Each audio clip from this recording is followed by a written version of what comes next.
In the current cardistry community, live performances aren't the common way for us to showcase our skills. Yet when interacting with laymen, no matter if it's just your friends wanting you to show them stuff, or being hired to perform professionally, live performance is the only way to go. And that is why we have made this complete guide to live performances. From our experience, if a video of yours reaches a wide enough audience online, television programs or news outlets might contact you to feature your cardistry on their platform. And if you take these opportunities, you can help spread cardistry to an even wider audience. Live performances isn't just about showing all the moves you know how to do. You must be able to maximize the impact of your performance. And to do so, you must try your best to control all factors while performing. But oftentimes, there will be a lot of factors that you can't control, and you must understand how to best respond in these situations. So you will start by going through factors that you can control, and move on to factors that you only sometimes can control, and finally to factors that you simply can't control. So with that said, let's get into the first factor of live performances that you have complete control over, and that is the moves you perform. Even though styles of cardistry have evolved a lot over time within the community, laymen's preference of moves have remained the same. This is because laymen do not have the context and knowledge to understand and appreciate certain styles of cardistry. A good example would be two-hand packet cuts. Laymen generally have a hard time appreciating two-hand cuts as the movements are too abstract and complex, and they do not understand the creative process behind creating such a move. So with that said, it is important to note that just because a move is hard to perform or well received in the cardistry community does not mean a lay audience will appreciate it. Instead, what you should consider is the visual impact of the moves and the sequencing of these moves. If you're not sure what we mean by visual impact, you can check out our video, What Makes a Move Good. There we explain this concept in detail. So here we will briefly go over which categories of moves have a relatively low visual impact and which ones have a higher visual impact. Of course, this distinction is not definite or absolute, but this seems to be the general trend we notice from our experience of doing live performances. So, categories of moves with a relatively low visual impact to laymen would be one-hand cuts, two-hand packet cuts, and card twirls. And by this we mean that they are generally more complex, and if you perform too many of these types of moves, they become hard to distinguish from one another. So, we would suggest choosing a couple of moves for each of these categories, but to not overdo them in your routine. Categories of moves that have a higher visual impact would be fans, arm spreads, aerials, isolations, structures, and displays. These categories of moves are generally easier to appreciate and do not require a lot of knowledge or context to understand. For these moves, we recommend including more of them in your routine, and you can sequence them according to their visual impact. For example, for fans, you could sequence them as such, starting with a thumb fan, then a riffle fan, into smear fans, and finally a giant fan. Now that you have an idea of which types of moves to include in your routine, we will discuss how to sequence them. Usually, to maximize the impact of your performance, you want your audience to perceive your moves to be increasing in difficulty. It is important to note that what your audience perceives as difficult is not necessarily what you actually think is difficult. We do this because if you start off by showing your most impressive material first, your audience will become desensitized and will not appreciate the rest of your performance. Even material that we consider to be easy, like the Charlier cut or Revolution cut, requires a lot of practice to get smooth. So, we want to make sure to start off with these moves so that your audience can appreciate the amount of work that goes into practicing the more advanced moves. So here's an example of the sequencing of a routine.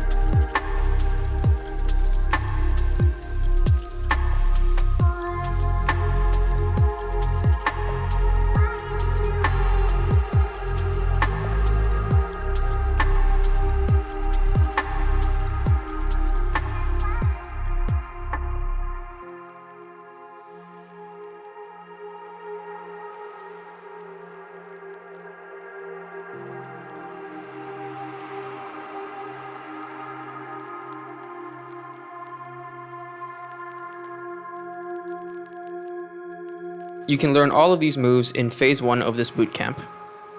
So that was just an example. In reality, there can be a lot of variation in the sequencing of your routine depending on circumstances like the amount of people watching your performance, your distance to the spectators, and the music you are performing to.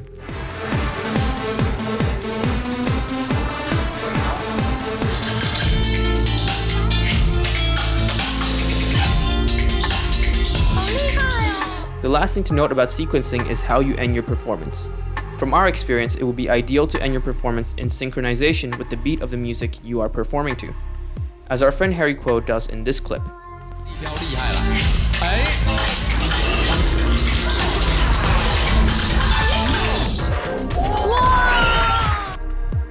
Another tip would be to sequence your moves such that you end with a move that makes the audience feel nervous for you because of how difficult it appears to be. You could also pause before or while performing your last move to build suspense. This way, when you do land the move, your audience will be especially impressed. This clip is a good example as the performer ends by catching 2 arm spreads blindfolded. Also notice that he pauses to build suspension before actually catching them.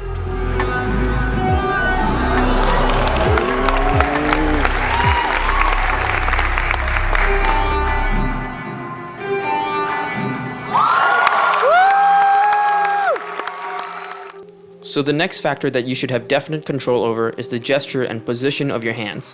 When practicing or jamming with other cardists, we generally don't pay a lot of attention to the spectator's perspective while viewing the move. So to optimize the experience for your spectator, there are some adjustments that you can make. The first is that a lot of cardists position their hands very close to their body. This can often be subconscious, as doing so will make it easier to catch the cards when you mess up a move. But to make the performance more natural and easier to appreciate for the spectator, we would suggest straightening your back, opening your elbows a bit wider, and shifting the cards a bit higher so that they are in front of your chest. Of course, it is more important that you are actually able to land your moves. But if you plan to perform live, then we would suggest trying to make these adjustments while practicing. You should also be aware of the best viewing angle for each move, and adjust your hands or body to allow your spectator to appreciate the move from the best angle possible. Apart from the positioning of your hands, you should also try eliminating unnecessary regrips or fiddling of the deck. For example, a lot of cardists subconsciously do swing cuts between moves or spend a lot of time squaring an already squared deck. These little details are generally distracting for your spectators. Instead, you can try to integrate moves like deck twirls as transitions for your moves. And if you want to learn some of these transitions and deck twirls, we would recommend checking out Jerry Siskowski's Encyclopedia of Playing Card Flourishes, which we will link to in the description. Apart from your hands, body language other than your hands can also enhance your performance. This is particularly true for facial expressions. While doing a move, we generally focus on the cards and therefore ignore our facial expressions. We have personally seen this to the point where cardists sometimes have their mouths wide open while performing a move. But as a live performer, it is important to pay attention to this as you are presenting yourself and your cardistry as a whole. If you do not know what to do, just a subtle smile can work. But you can also do things like use eye contact to hint at your audience that this is the important part of a move, or that this is when they should clap. The most easy way to do so is to simply look at your audience. Another example of something you could do would be to wipe your sweat. This hints that whatever you are doing or whatever you will do next is very challenging. All of these gestures can bring a lot of energy to your performance. The next factor that you should pay attention to and have control over is your outfit. You should make sure that your outfit matches the occasion. If you are just casually performing for your friends, then this is not as important. But there might be occasions where you are hired to perform at a certain event. Then you might have to dress accordingly. When choosing your outfit for these events, you should also consider the color of the deck you are using and the background to which you are performing, as you want to make sure that your spectators can always clearly see you and the cards. Next would be the music you choose to perform to. Ideally, you want the track to have a clear rhythm and to gradually build up to a climax and also have a clear ending. When sequencing your routine, you want to do so with the music you perform to in mind. You should also practice your routine with the music playing and know the corresponding move to each point in the music. This way, if you mess up, you know when and which move to perform next to continue the routine. When syncing your performance to the music, you can do so such that the moves are performed slower than you are usually used to. When practicing or showing other cardists moves, we tend to execute a move faster, as ourselves and other cardists have seen the move before and better understand it. But a layman has no idea what is about to happen next, so you want to be sure to give them the time to process each move. This way you also have less pressure and better tempo while performing the moves. Next, we move on to factors that you don't always have control over. The first is the condition of the deck or decks that you perform with. Generally, the deck you perform with will be your own. And in that case, you should have a full understanding of what moves you can and cannot perform with the deck. This way you can avoid making a lot of unnecessary mistakes. If the deck you perform with is not your own, say if you do not have your deck and someone hands you one to perform with, then you must be able to immediately understand the condition of the deck, especially because laymen generally do not know what types of decks we use, so you could really be handed any deck of playing cards. So that's the worst case scenario, and if they do know a bit about the cards specifically used for cardistry, then if you're able to pull off a couple of moves with their deck, then they will be even more impressed by the fact that you can perform with any deck. Since we are discussing deck conditioning, we also have to briefly mention fanning powder. Fanning powder can be a very useful tool for live performances as it can transform practically any deck into a very specific condition in a short amount of time. So if you familiarize yourself with that condition, then you can do a lot of moves with greater confidence and certainty. Personally, we like to bring at least 3 powdered and broken in decks to live sets.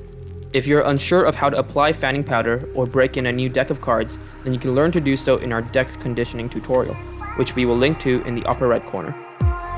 The next factor that you may or may not have control over is the environment you perform in. If you can choose the environment, then you want to make sure that the place you perform in has little to no wind, so that your aerial moves won't be affected. You should also try to make sure that the environment is not too humid or too hot, because humidity can easily alter the condition of your deck and make it harder to perform moves like fans. Also, when the environment is warm and humid, you can often develop a lot of sweat in your hands, and that will make it harder to perform a lot of moves. An ideal environment would be an air-conditioned and indoor space. If you cannot choose the environment though, then just like with deck conditioning, you have to immediately be able to know what moves are possible to perform and which moves aren't, and stick to the moves that you know are possible to perform. Finally, we move on to factors that you have no control over. The first would be mess-ups. If you perform often enough, you will inevitably have mess-ups. If you drop a single card, there are a couple of ways to deal with this. The first would be to use humor. For example, you could aggressively kick the card away, or you could also pause and stare at the card silently and disappointingly before continuing your routine. Another way would be to lead the audience to believe that the mess-up was part of your routine, and you could do so by using Andre Jick's card in fan to recover the card either immediately or towards the end of the routine. You can learn how to do the card in fan in Andre's DVD Genesis 2, which we will link to in the description. But if you drop a large packet of cards, then that will directly affect your ability to continue performing. And when that happens, be sure not to pick up the cards. Instead, our go-to solution is just to humorously pull out another deck from your pocket. While you do so, you could also ask the audience to cheer you on as you perform. While these tricks can certainly get you out of mess-ups, you obviously cannot use them too frequently. Ultimately, the most effective way to deal with mess-ups is to not mess up at all. And the best way to do that is to practice a lot before performing. Since we're on the topic of mess-ups, we should also discuss the audience's mentality and how they view these mess-ups. If you mess up once in your routine, that might actually be beneficial as your audience will perceive what you are doing to be incredibly hard. But if you mess up multiple times, then it will simply look like you lack practice and skills. As previously mentioned, we recommend that you only include moves that you have thoroughly practiced in your routine. Apart from dealing with mess-ups, it is also important to have an eye-catching opening to your routine to immediately grab the attention of your audience. An option could be a box twirl or opener. Hecklers are another factor that you just won't have any control over. If you're performing for a larger audience or on stage, it is less likely that there will be hecklers. It is a lot likelier if you're performing at a close distance for a smaller group of people. The most common way someone will heckle you is to ask you to immediately perform your most impressive quote-unquote trick. And when this happens, it is important that you do not let them dictate the rest of your performance. The easiest way to deal with these people is to simply hand them a deck of cards and have them try to follow along as you do your moves. And they will immediately realize that even the simplest moves like the Charlier is not something that anyone can just pick up a deck and do. Before ending this guide of live performances, we want to briefly discuss the scenario of an interview. During interviews, it is likely that the interviewer would like you to show flashy moves like arm spreads or fans. And if that is not your style, then that is perfectly fine. Just learn 1 or 2 of the basic moves from the style and you should be good to go. For arm spreads, that could just be the regular arm spread and catch, which you can find a tutorial for on this channel. And for fans, just the thumb fan and maybe a giant fan will do. We also recommend that if the interviewer asks you to perform magic, that you do not do so even if you actually know a bit or even a lot of magic. If you want to promote cardistry as an independent art form, then it is important to draw that distinction. Of course, if you were invited to the interview as both a cardist and a magician, then this is completely up to you. So those were all the important factors to consider and to try to control while performing live. We would like to thank the champion of the XCM World Championship of 2006-7, J.S. Lin, also known as Fat Fingers, for sharing with us his years of experience in live performances. Finally, although cardistry, like most other niche hobbies, is predominantly performed by and for people in the community, we hope that cardistry can also be viewed as an art form that can be appreciated in person by a wider audience. And we hope this video has helped bring us one step closer to that reality.